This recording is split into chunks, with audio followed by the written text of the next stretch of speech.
बानी पीटीआई और अहलिया के खिलाफ इद्दत में निकाह केस। बुशरा बीबी ने अहम फैसला कर लिया। बानी पीटीआई इमरान खान की अहलिया बुशरा बीबी ने इद्दत में निकाह केस में सजा मुअत्तली की दरखास्त दायर कर दी। बैरिस्टर सलमान सफदर के जरिए इस्लामाबाद हाई कोर्ट में दायर दरखास्त में सजा मुअत्तली की दरखास्त की गई है। मौक़िफ़ इख्तियार किया गया है कि इस्तग़ासा ने तज़ाद से भरपूर कमजोर शवाहिद अदालत में पेश किए। उन शवाहिद की बुनियाद पर सजा नहीं सुनाई जा सकती थी। ट्रायल कोर्ट की जानिब से दी गई सजा बरकरार नहीं रह सकती।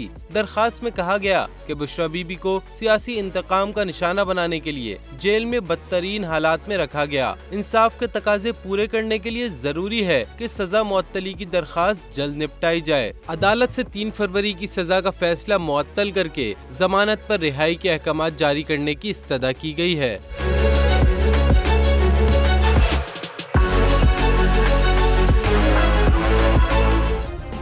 सब्सक्राइब करें और बेल दबाएं ताकि कोई खबर रह न जाए।